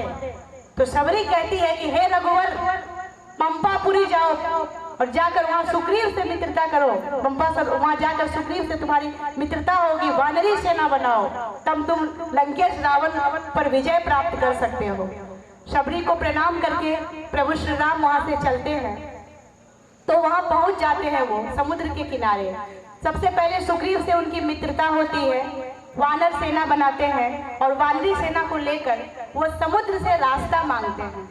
समुद्र से रास्ता मांगते हैं। गोस्वामी जी लिखते हैं, विनय न मानो जड़त जड़ा, गए 3 दिन बीत, बोले राम सकोप वश, भय बिन हो ही न प्रीत। शक्ति और क्षमा में दिनकर जी ने भी लिखा है कि 3 दिवस तक पंथ मांगते रघुपति सिंधु किनारे, बैठे पढ़ते रहे छंद अनुनय के प्यारे प्यारे। उत्तर में जब एक नाद भी उठा नहीं सागर से, उठी धधक अधीर पौरुष की, आग राम की सर से। सिंधु दे धर त्राहि त्राहि, करता आ गिरा शरण में, चरण पूज दास्ता ग्रहण की, बंधा मूढ़ बंधन में। सच पूछो तो सर में ही बसती है दीप्ति विनय की, संधि वचन संपूज्य उसी का, जिसमें शक्ति विजय की। क्षमा दया तप त्याग मनोबल को, तभी पूजता जग है, बल का दर्प चमकता उसके, पीछे जब जगमग है, पीछे जब जगमग है। अब सेतु बांध रामेश्वरम की रचना होती है। ये प्रसंग आता है कि भगवान पुल बनाते हैं नदी पे, सेतु बांध की रचना करते हैं। तो उनके वानरी सेना में, वानर दल में नल और नील नाम का बंदर था, जिन्हें पता था कि सेतु की रचना, वो बहुत बड़ा शिल्पकार था, कैसे होती है। वह हर एक प्रत्येक पत्थर पे प्रभु श्री राम का नाम अंकित करता, लिखता और जल पर रख देता, तो वो उबर जाता, पत्थर तैर जाता था। तो प्रभु श्री राम देख रहे हैं कि उनके कार्य में सभी जीवा जंतु प्राणी जड़ चेतन सब लगे हुए हैं। तो उन्हें लगता है कि मेरे कार्य में जब सब हाथ बटा रहे हैं तो मैं भी थोड़ा अपना कार्य कर लूं। तो वो भी पत्थर उठा के जल में डालते हैं, पत्थर डूब जाता है। वो पुनः पत्थर उठाते हैं, जल में डालते हैं, पत्थर डूब जाता है। इस प्रकार की क्रिया को देख हनुमान जी हंसने लगते हैं, हंस पड़ते हैं और कहते हैं कि क्षमा कीजिएगा प्रभु, मैं एकांत में आपसे कुछ कहना चाहता हूँ। तो प्रभु श्री राम कहते हैं कि हे हनुमान, जब मैं पत्थर डालता हूँ समंदर में तो वह तैरता क्यों नहीं है, डूबता क्यों है? तो हनुमान जी कहते हैं कि हे प्रभु, एकमात्र आपके नाम के अंकित होने से जो प्रभु समुद्र पे पत्थर तैर जाता है, उबर जाता है, और जिस पत्थर को आप अपने ही हाथ में लेकर डुबा दीजिएगा तो वो कैसे उबरेगा प्रभु? इस प्रकार का हनुमान कहते हैं। तो मर्यादा पुरुषोत्तम श्री राम चुप रहते हैं, कुछ नहीं कहते हैं। अब इसके बाद हमारे हिंदुस्तान की यह परंपरा रही है शुरुआत से कि जब भी हम युद्ध करते हैं तो कभी हम युद्ध नहीं करते हैं, हम युद्ध की शुरुआत नहीं करते हैं, हम शांति चाहते हैं, शांति दूत भेजते हैं, लेकिन अंत हम ही करते हैं। ये राजनेताओं को इससे शिक्षा लेनी चाहिए कि कोई शांति दूत हो तो अंगद जैसा। प्रभु श्री राम कहते हैं कि शांति दूत बनकर लंकापुरी जाओ, तो हनुमान जी कहते हैं मैं चला जाता हूँ। तो राम कहते हैं नहीं, तुम नहीं। पिछले बार भी जब तुम वहां गए थे तो बहुत ही तोड़फोड़ मचाए थे, रावण तुमसे अत्यंत क्रुद्ध है, तुम अगर वहां गया तो रावण आपसे क्रोधित हो जाएगा हनुमान, और वो आपकी एक न सुनेगा। उसे कोई ऐसे व्यक्ति को जाना चाहिए, ऐसे लोग को वहां रावण के पास, जिसको रावण पसंद करता हो, जिसकी बात को वो रख सके। अंगद कहे जाऊं मैं पारा, जिया संशय कछु पीरत बारा, रामचंद्र कह तुम सब लाए, उचित सिखावन दीजिए मोहि। अंगद जाते हैं शांति दूत बनकर रावण के पास। दशशीष लंकेश रावण, उत्तम कुल पुलस्त मुनिनाथी, विश्रवा का बेटा था रावण, प्रकांड पंडित, वेदों का ज्ञाता, मनीषी, विद्वान, वह राज सिंहासन पर बैठा हुआ। और वहां अंगद पहुंचते हैं तो कहते हैं कि मैं प्रभु श्री राम का शांति दूत हूँ और मैं बाली का पुत्र हूँ, मैं आपको प्रणाम करता हूँ। तो रावण कहता है को बाली, कौन बाली? तो अंगद कहते हैं कि वो आपके जो मित्र थे बाली, मैं उन्हीं का पुत्र हूँ। अंगद जब रावण से कहते हैं तो कहते हैं मैं नहीं जानता किसी मित्र को, कौन बाली? तो अंगद को क्रोध आता है। वो कहते हैं कि वही बाली जो 7 बार तुझे युद्ध में हराया था लंकेश रावण दशशीष, और पोटरी के समान तुझे अपने कांख में चाप के और समुंदर का चक्कर कटवाया था, वही बाली का बेटा हूं मैं अंगद, और राम का शांति दूत बनकर आया हूं और यह संदेश लेकर आया हूं, कुछ पर नारी को छोड़ दो, त्याग दो सीता को और राम से बैर न करो, मित्रता कर लो। तो लंकेश रावण हंसता है और आसपास बैठे अपने चमचों से कहता है, जो कहता है कि देखो डर गया राम मुझसे। और अंगद से कहता है कि तुम्हें क्या लगता है कि वो वनवासी रावण, जो सन्यासी राम जो है, उससे रावण हार जाएगा? लंकेश रावण, मैं युद्ध करूंगा और सीता को किसी भी कीमत पे नहीं लौटाऊंगा। मैं युद्ध में विजय होऊंगा, मैं जीत लूंगा, मेरी जीत होगी। तो अंगद कहता है कि अवश्य ही तुम्हारी जीत होगी लंकेश, तुम्हें ऐसा कैसे लगता है? तुम्हारी मति मारी गई है। तो रावण कहता है कि मेरी मति मारी गई है? सबसे पहले तुम ये बताओ कि तुम लंका आए किस कारण से हो? तो अंगद कहते हैं कि मैंने आज तक सोने के चोर देखे, चांदी के चोर देखे, गहने जेवर के धन दौलत के चोर देखे। मैं सिया चोर को देखने आया हूँ कि पत्नी का चोर कैसा होता है, जो किसी की पत्नी चुरा कर लेके आ गया है। राजनीति कहती है कि अगर शत्रु पक्ष लड़ने को उतारू हो तो उसे हतोत्साहित किया जाए, उसे इतना हतोत्साहित किया जाए कि वह युद्ध त्याग दे। परंतु रावण तो मूर्ख था, उसे तो युद्ध ही चाहिए थी। वह अंगद की बात ही नहीं सुनता है। अंगद कहते हैं कि सिंधु तरे उनको बनरा, तुमसे धनुरेख गई न टड़ी। बानर बांधत सोन बंधे हो, उन बारद बांध के बाट करी। अज हूँ रघुनाथ प्रताप की बात, तुम्हें दश शीश न जान पड़ी। तेलन तूलन पूछ जड़ी, न जड़ी जन लंक जराए जरी।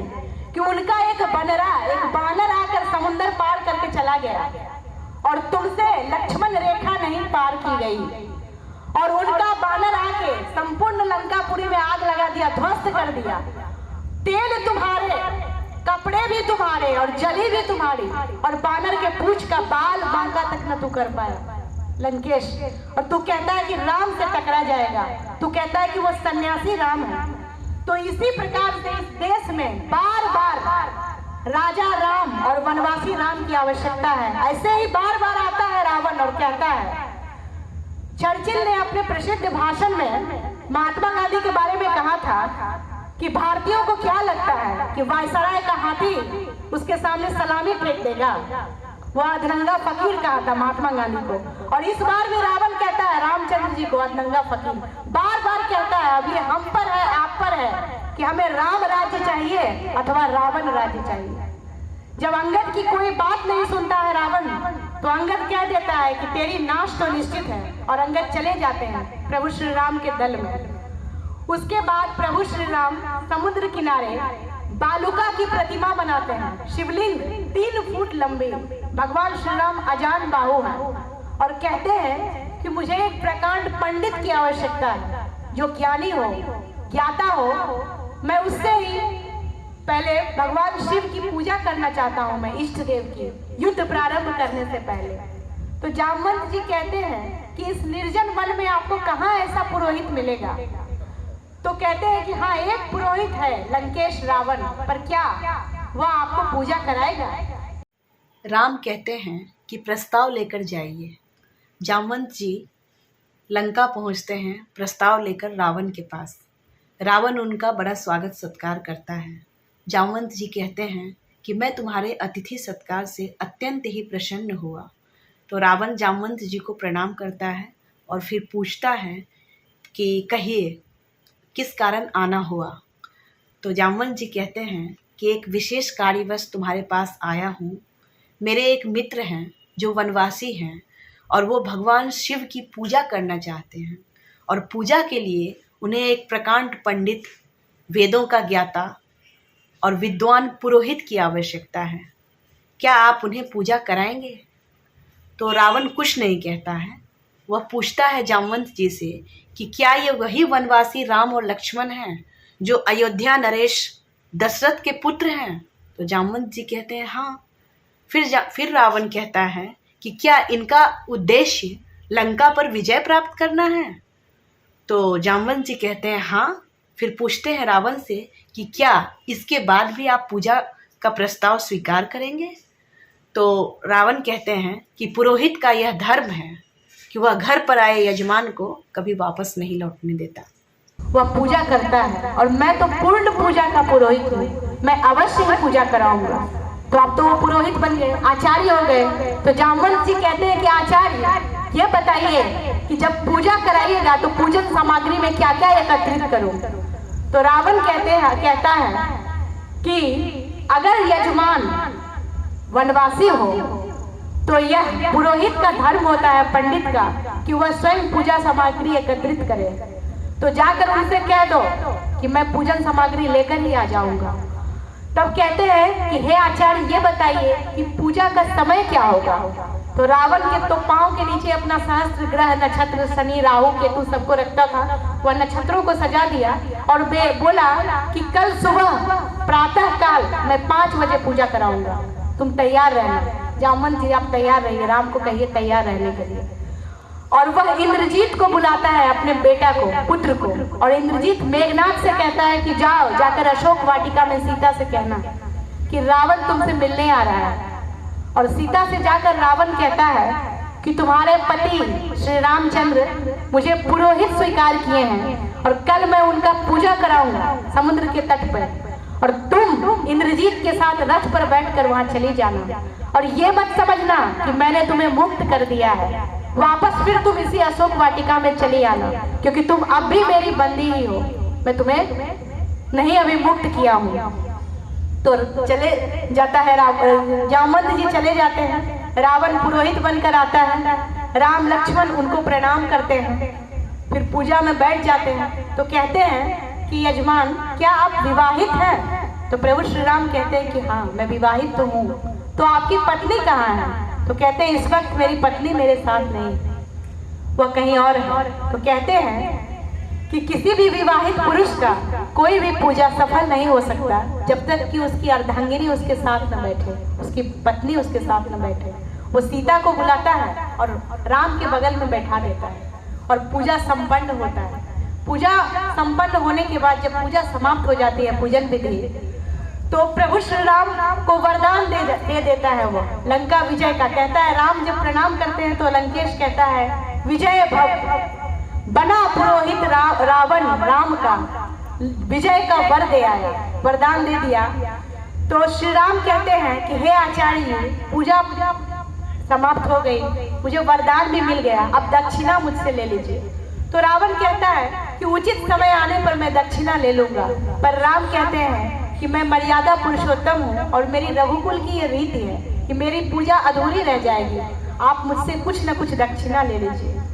तो राम कहते हैं, ध्यान से सुनिए इस प्रसंग को, कि यहाँ पर रावण भी राम को प्रेम का संदेश देता है। वो जानता है कि प्रभु श्री राम है, वो भी राम से उद्धार होना ही चाहता है। वो कहता है कि जब मेरा अंत समय आए तो आप दोनों राम और लक्ष्मण मेरे आंखों के समीप रहें, यही दक्षिणा देना है तो दे दीजिए राम। और राम दक्षिणा देते हैं और रावण चला जाता है। अब युद्ध प्रारंभ होता है, वानरी सेना, राम और रावण दोनों का युद्ध होता है, दोनों ओर से अस्त्र शस्त्र चलता है। भूमंडल वसुधा जो है वो खून से सन जाती है। एक समय का प्रसंग है कि विभीषण कहते हैं प्रभु श्री राम से कि लंकेश रावण रथ पर सवार है और आप नंगे पांव खड़े हैं, उसके वह अस्त्र शस्त्र से सुसज्जित है और आप वनवासी रूप में कैसे उनसे युद्ध में जीत लीजिएगा? तो प्रभु श्री राम कहते हैं, हे विभीषण मेरा रथ तुझे नहीं दिखता, वह अदृश्य है, सोरज धीरज तही रथ चाका, बल विवेक द्रन ध्वजा पताका, सत्यशील दम बढ़ित घोड़े, क्षमा दया कृपा रज जोड़े। शौर्य और धैर्य ये मेरे रथ के पताके हैं और क्षमा दया से मैंने अपने अश्वों को जोड़ रखा है। और ये सब इस प्रकार के जो मेरे अदृश्य रथ है, तुम इसको देखो। और रावण को जीतने के लिए साधना महत्वपूर्ण है, हम साधन से रावण को नहीं जीत सकते। और इसी तरह से युद्ध करते करते एक समय का प्रसंग आता है कि लक्ष्मण को शक्तिवान लगा है और प्रभु श्री राम बच्चों की तरह चिल्ला चिल्ला कर बिलख बिलख कर रोते हैं। और वो यहाँ तक कह देते हैं कि अगर मुझे पता होता सब मेरे पुरुषार्थ व्यर्थ है, मेरो सब पुरुषार्थ थाको, विपत्ति निदारण करत भरोसो काको। वो कहते हैं कि अगर मुझे पता होता कि इसे शक्तिवान लग जाएगी तो मैं अयोध्या से जंगल नहीं आता, मैं वन को नहीं आता। हाय लक्ष्मण, तुम्हें क्या हो गया? मैं किस प्रकार से मुंह दिखाऊंगा माता को? राम रोने लगते हैं और उसे इस प्रकार रोते देखकर वानरी सेना में शोकाकुल माहौल हो जाता है। सब रोने लगते हैं, सबके आंख में अश्रु भर जाते हैं, सब रो रहे हैं। तो इतने में प्रभु हनुमान उठते हैं। अतुलित बल धामं हेम शैला बदेहम धनुज वन कृशाणु ज्ञानी नाम अग्रगण्यम सकल गुण निधारम वानरा नाम देशम रघुपति प्रिय भक्तम वात जातम नमामि। हनुमान जी कहते हैं कि लक्ष्मण को शक्तिवान लगी है और वो मूर्छित है। इनकी चिकित्सा के लिए मैं सुषेण वैद्य को लंका से लेकर आता हूँ। तो हनुमान जी लंकापुरी जाते हैं। रात में देखते हैं कि रात्रि वेला है, सुषेण वैद्य सो रहे हैं। उन्हें संशय होता है कि यदि जाते हैं और वो सुषेण वैद्य से अनुमति मांगे और वो मना भी कर दे तो वो सुषेण वैद्य की चारपाई को भी उठा लेते हैं, उसी को उठा लेते हैं, क्योंकि लक्ष्मण को मूर्छित है और राम बिलख रहे हैं। तो राम के कार्य के हित वो उसकी चारपाई को उठा लेते हैं और ले जाकर वह युद्ध भूमि में राम और लक्ष्मण के समीप रख देते हैं। जब उनकी नींद टूटती है सुषेण वैद्य की, तो वो देखते हैं कि मैं कहाँ आ गया हूँ। उन्हें आश्चर्यचकित होता है, वो समझ जाते हैं कि मुझे वानर उठाकर ले आए हैं। तो प्रभु श्री राम हाथ जोड़कर सुषेण वैद्य को प्रणाम करते हैं और कहते हैं कि मैं दशरथ पुत्र श्री राम हूँ और मेरे भाई लक्ष्मण को शक्तिवान लगे हुए हैं, ये मूर्छित है। मैं इसकी चिकित्सा के लिए आपसे प्रार्थना करता हूँ कि आप इनकी चिकित्सा कीजिए। तो सुषेण वैद्य सोचते हैं कि राम की परीक्षा लेता हूँ। ये अपने आप को धर्म पालक कहते हैं और धर्म के पालन करने के लिए प्रसिद्ध है। तो कहते हैं सुषेण वैद्य कि जिसमें सहस्त्र बुराई हो, जिसमें साक्षात बुराई हो, कैसे वह कर्म किया जाए। हे राम, आज्ञा देते हो इस वक्त अधर्म किया जाए, इस समय अधर्म किया जाए।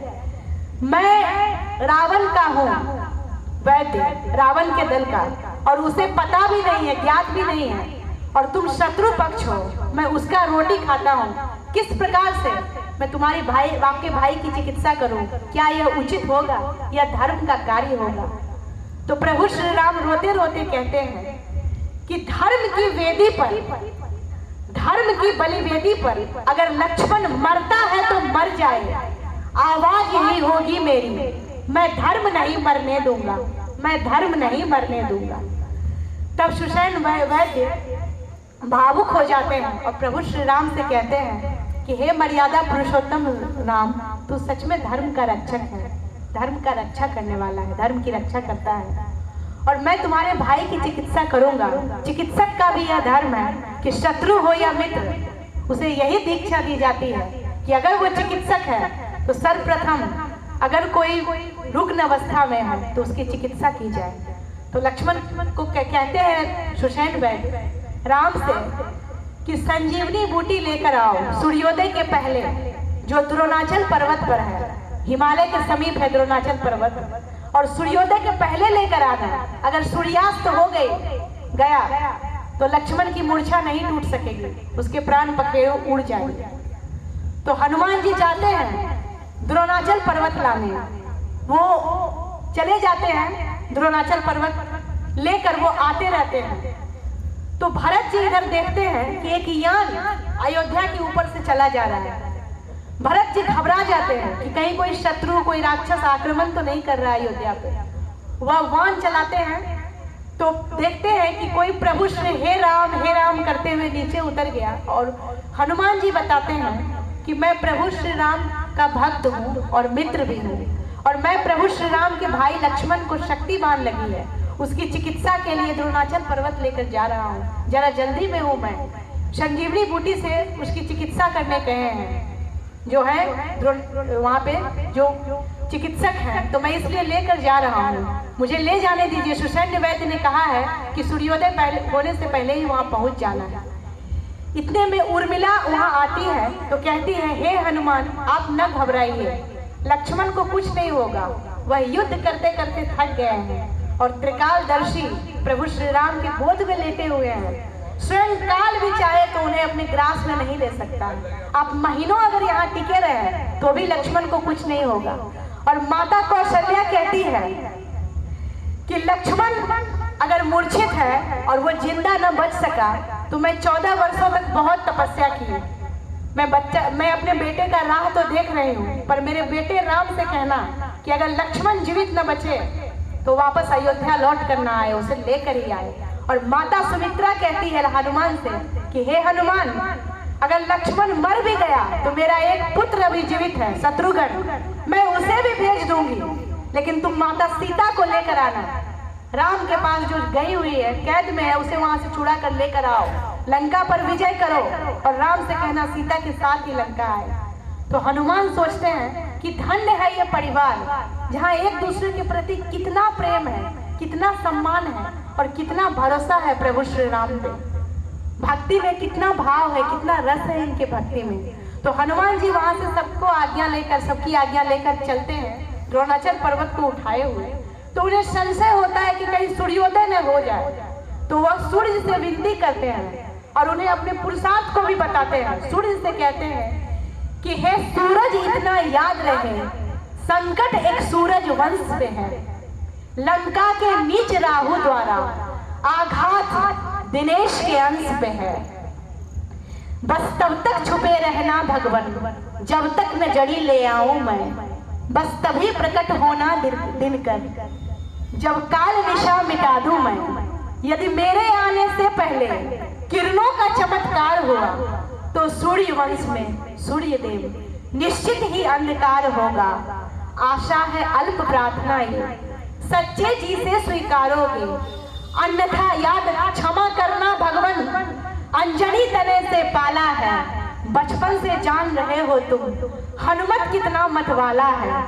मुख में तुझको धड़ रखने का फिर वही क्रूर साधन होगा, बंदी मोचन तब होगा जब लक्ष्मण का दुख मोचन होगा, लक्ष्मण का दुख मोचन होगा।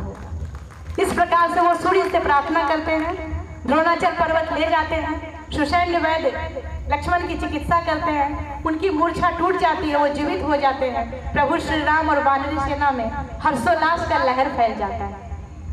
अब ये कथा आप सब बहुत ही कम सुने होंगे कि यहाँ पर आती है रामनवमी की कथा। प्रभु श्री राम बैठे हुए हैं शिलाखंड पे और जामवंत से कहते हैं, वो उदास बैठे हैं। जामवंत जी कहते हैं कि हे राम, आप उदास क्यों बैठे हैं? तो राम कहते हैं कि हे जामवंत, जब रावण लड़ने आता है तो वह अकेले नहीं लड़ रहा होता है, 10 शिष्य उसके साथ सहस्त्र शक्तियां लड़ रही होती है। और रावण पर विजय करने के लिए मैं अस्त्र शस्त्र से नहीं लड़ सकता, मुझे साधना करनी होगी, माता दुर्गा को प्रसन्न करनी होगी। तो कहते हैं जामवंत जी कि मैं सेनापति का मोर्चा संभालता हूँ, मैं भार संभालता हूँ, और आप जाइए प्रभु और आप माता दुर्गा की तपस्या में लीन हो जाइए। तो प्रभु श्री राम 9 दिनों तक दुर्गा माता की तपस्या पूजा अर्चना करते हैं, माता को प्रसन्न करते हैं, जागृत करते हैं। और प्रत्येक दिन वो 108 नील कमल चढ़ाते हैं। तो माता को लगता है कि इनकी परीक्षा ली जाए। जब 9वां दिन होता है तो माता 108 नील कमल जो प्रभु के थाल में रखे हुए हैं, पूजन के थाल में, उसमें से एक कमल चुरा हटा देती है।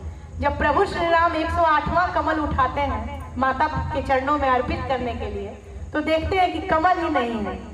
तो वो उदास हो जाते हैं, घबरा जाते हैं। फिर उन्हें याद आता है कि उनकी माता उनसे कौशल्या कहती थी बचपन में, जब उन्हें दुलारती थी, पुचकारती थी, तो कहती थी राजीव नयना, तो उनके नेत्र भी कमल के समान हैं। तो प्रभु श्री राम तर्कस से तीर निकालते हैं और कहते हैं कि मेरे पास 2 कमल और हैं। वो अपने एक आंख को निकाल कर माता दुर्गा को चढ़ाने को जब अर्पित करने की सोच ही रहे होते हैं कि माता दुर्गा उनके हाथ को पकड़ लेती है और कहती है कि हे राम, मैं तुमसे प्रसन्न हूँ, विजय भव, तुम्हारी विजय होगी, मैं तुमसे अत्यंत प्रसन्न हूँ। और इस प्रकार प्रभु श्री राम रावण पर विजय प्राप्त करते हैं।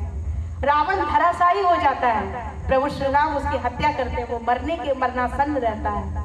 और उस समय प्रभु श्री राम लक्ष्मण से कहते हैं कि यह जो मृत शरीर यहाँ शव गिरा हुआ है रावण का, यह बहुत ही प्रकांड पंडित है, वेदों का ज्ञाता है, मनीषी है।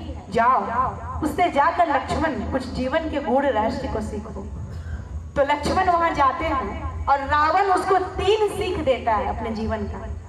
कहता है कि हे लक्ष्मण, मैं तुम्हें जीवन के गूढ़ रहस्य की बात को बताता हूँ। सर्वप्रथम किसी भी व्यक्ति को कभी अहंकारी नहीं होना चाहिए।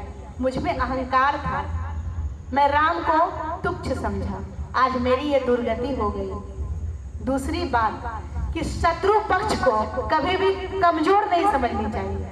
मैं वानरी सेना को अत्यंत ही तुच्छ समझता था। मैं वानरी सेना को समझता था कि वह बड़ा कमजोर है, मैं उसे हरा दूंगा, आज मेरी ये दुर्गति है। और तीसरी और अंतिम बात कि हे लक्ष्मण, जीवन में यह बहुत ही महत्वपूर्ण है कि तुम्हारा सलाहकार कौन है, किससे तुम सलाह ले रहे हो। अगर मैं विभीषण की बात को माना होता तो आज मेरी ये दुर्गति नहीं होती। तो इस प्रकार 3 सीख रावण की हमें भी जीवन में सीखना चाहिए कि कैसे प्रभु श्री राम ने लक्ष्मण को सीख दिलवाई रावण से। एक प्रसंग है, बड़ा ही मार्मिक प्रसंग है कि संपूर्ण युद्ध भूमि में वसुधा खून से लथपथ है। कितने सारे हत्याएं की गई है, सब मरे पड़े हैं जहां तहां। रावण और संपूर्ण लंकावासी जितने भी उसके सेना में थे सब मर गए हैं। रावण का मृत शव भूमि पर लेटा हुआ है। प्रभु श्री राम संध्या वेला है, सायंकाल में एक शिलाखंड पे बैठे हुए हैं। वो बड़े ही चिंतित और गंभीर मुद्रा में बैठे हुए, सिर झुकाए बैठे थे। इतने में वो देखते हैं कि किसी स्त्री की परछाई उनके तरफ बढ़ी आ रही है। वो परछाई को देखते ही हाथ जोड़कर खड़े हो जाते हैं और जैसे ही उनके पास वो स्त्री आती है तो वो प्रणाम करते हैं और बोलते हैं, हे देवी, इस निर्जन वन में आप क्या कर रही हैं? आपको किनसे मिलना है? किनको ढूंढ रही हैं? तो वह स्त्री कहती है कि मैं रावण की अभागी पत्नी मंदोदरी हूँ, 5 कन्याओं में पूजित हूँ, परम सुंदरी हूँ। फिर भी रावण मुझे त्याग कर सीता को हर के ले आया, पराई स्त्री को, तुम्हारी पत्नी को ले आया और जबरदस्ती उसे पकड़ के रखा है और युद्ध कर रहा है। और मैं देखना चाहती थी कि इस तीनों लोक पे विजय प्राप्त करने वाला रावण को किसने मार गिराया है, किसने उसकी हत्या कर डाली और क्यों, कैसे वह रावण पर विजय प्राप्त किया। तो प्रभु श्री राम बड़े विनम्र स्वर में कहते हैं कि हे देवी, मैंने ही आपके पति रावण की हत्या की है। मैं ही राम हूँ, दशरथ का पुत्र राम।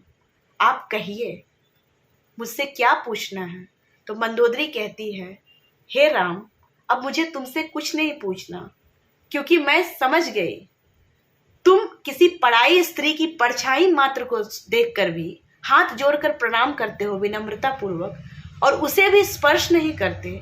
और एक मेरा पति है रावण जो पराई स्त्री को हर के ले आया है और युद्ध कर रहा है उल्टे पराई स्त्री के लिए, तो उसका तो सर्वनाश तय ही था। और मैं समझ गई कि तुम्हारा विजय क्यों हुआ, तुमने रावण की हत्या कैसे की और क्यों की, ये तो होना ही था। हे राम, तुम्हारी जय हो।